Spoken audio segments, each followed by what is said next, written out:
We got our guy Cole Kmet here. Yeah, made it. He's Let's got go. soup. He's with Campbell's. They told me it was the Soup Bowl, and then I come down here and everyone's here, and I'm like, oh, it's the Super Bowl. Good little pairing. Yeah, good little pun. That's good little the pun. cheesiest thing you've ever said. Yes. Good pun. Good little pun. Cheese. There's cheese in here. All that stuff. Way to lean into it. There are a bunch of your teammates around here today too. We just talked to DeAndre Swift. Yeah, nice. DeAndre scared me, so I said, I'm Greg. He goes, yeah, I know. So I don't know what that means. That's bizarre. I haven't seen DeAndre. Hopefully I run into him. I heard Colson will be here in a little while, so hopefully catch up with all those guys. There's been, believe it or not, because we've been here all week, there's been a lot of Bears buzz. Okay, all right.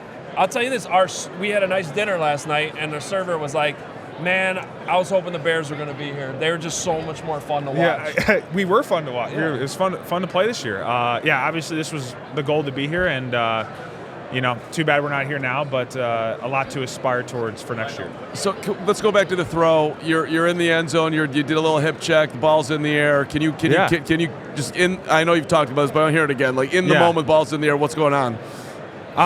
It seemed so. It was one of those moments. You have a moment like as an athlete. I think everyone would say where everything kind of slows down. Whether like for me in baseball, like the pitch just comes in a little slower and the ball seems really big. Like that was one of those moments where it was just really slow. Everything felt super quiet, and obviously, an unbelievable throw, and just kind of it was like a perfect pitch and catch, and kind of look around in disbelief, like. Was it that easy? Like that was kind of crazy. So then your first instinct was to try to scare Stacey Dales? Well, yeah, I saw her filming, and I'm like, I might as well use this as an opportunity. Of course, she gets a great clip out of it. It was amazing. Yeah, it's a good clip. It's a good clip. So I strive for clips like that. You do. You should have been there. There's no way they'd let Greg down on the field. Well, what's going to happen? I was too busy dying inside at the studio. We were talking with you before. We got to get it out there to the public because people think that your Twitter, you said "Love you, Chicago." Yeah. Everyone was worried that Cole was leaving, but you can tell. On Facebook. You're saying Facebook, right? Yeah. Okay. Yeah. So Whatever. I don't have a Facebook that I go on. Now I do have an account, but it's actually not even my name. I just go on it for Facebook Marketplace stuff. Okay. Sometimes. So yeah, that is not me. I don't know who's posting that. Kind of weird that those things happen. And then there was another thing that was happening really towards the end of the year where everyone thought me and my wife we were pregnant. Dude, I almost texted you congratulations. Oh, trust me. And I was like, I was so happy I didn't. Because I was like, this guy's never going to talk to me again if I send this and it's not right. Well, she brought it up, and I'm like, are you not telling me something? Like, I'd be like the first person you tell if you were pregnant, right? And she's like, no, I would tell you first. I'm like, okay, good. A lot of misinformation out there these days, but is what it is. Well, I also was like, even if it was real, I was like, well, I think he does love Chicago, so maybe it just means I love do. Chicago. I do love Chicago. Yeah. If it was a boy, would you name him Greg? No. now that you just said that, no. Crossed off the list. Yeah, that's now been crossed off the list. Yeah. Fine. Good effort, though. You lobbying to get your name on my child is probably not gonna. It's not gonna work. Let's let you talk about the Campbells and the Chunky and the soup. How'd you get hooked up? What do you got going on here? Well, I mean, look, it's a great. Swift right there. There's Swifty. It's a great post practice, post game meal. We were talking about how many you could crush if you were really hungry. I said 3 to 4. I don't know if you guys.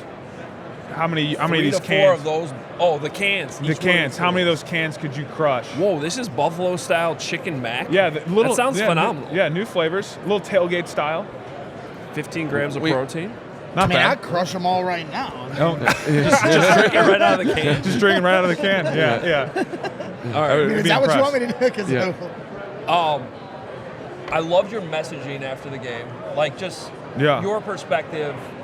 And we get it. It was a great year, but we don't want to lose. Now that it's a few weeks removed, though, have you been able to look back and some satisfaction? No, for sure. You look back on the season, and there's definitely a lot of appreciation for what we did, and we know what we did, and you could feel the city really come alive throughout the year, which was really special and really fun to be part of, and which is why we do this in the first place. And but no, I still stick to what I said of we came in the year and our expectation was to go win the Super Bowl. And although the expectation on the outside was not that was our expectation within the locker room. And the expectation within the locker room is the one that we hold to, you know what I mean? So That's going to be our expectation next year. And I'm sure the outside expectation is going to change and evolve as it goes, but the expectation that Ben sets and the expectation in the locker room, that doesn't change. What's the biggest key of knowing there's things you can build off of from building this whole game plan and everything you did this year, sure, but also starting from scratch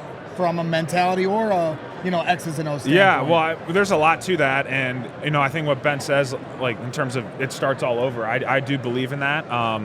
And look, we got 3 teams in our division alone that are going to be really good next year. They all had a winning record. They all had a winning record, man. And I know we won the division, but we were 2-4 in our division, and that's something that we need to be better at, and we need to do better with. But yeah, I mean, it's not going to be easy. This thing is not easy, and all 3 of those teams are going to be very good going into next year, and that's going to be important to handle those guys. You got to go, so you got to recover with the soup here. But was this the hardest year for you physically with the body, or no? It seemed like you were going through a ton of stuff. Yeah, I mean, I had some things pop up here and there that were tough. I wouldn't say one single injury was worse than anything I've had in the past, but it definitely takes a toll, and it's a physical offense we play in. So you definitely felt that towards the end of the season, but nonetheless, had a lot of fun with it. Yeah. Fans keep asking us, what exactly did Declan Doyle do? How big of a loss is this?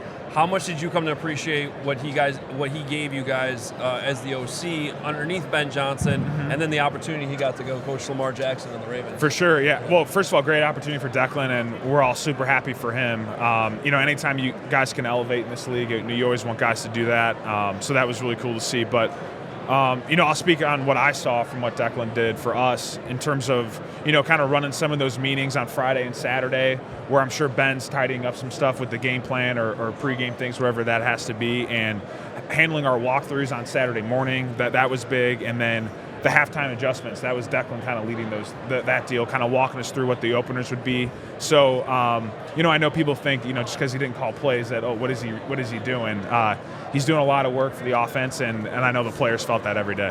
Running meetings and a walkthrough and halftime adjustments, that sounds pretty important. It is important. Yeah, we had a big debate yesterday. I'm like, I get it. This guy's the smartest guy ever, but I have no idea what he did, and the whole tried to explain to me, and now you did a better job. And I also don't know the other half of it as well. I mean, there's the whole other half of the day when they're upstairs that I don't know how that's divvied up or the responsibilities. Well, thank you for joining us. You're the best, been Packers players running around here. You'll be happy to know I'm harassing all of them. Jordan Love and Evan Williams both were scared to come on and talk to me. So sure. I think you made an impression. They were scared to talk to you. They were scared. I'm sure. Yeah, that's what it was. Okay. I'm punking out AJ Hawk. I messed with him. So I'm going after them all. I got your back. I love it. Yeah. Thanks for being here. All right. Thanks, guys. Appreciate it. Good seeing you.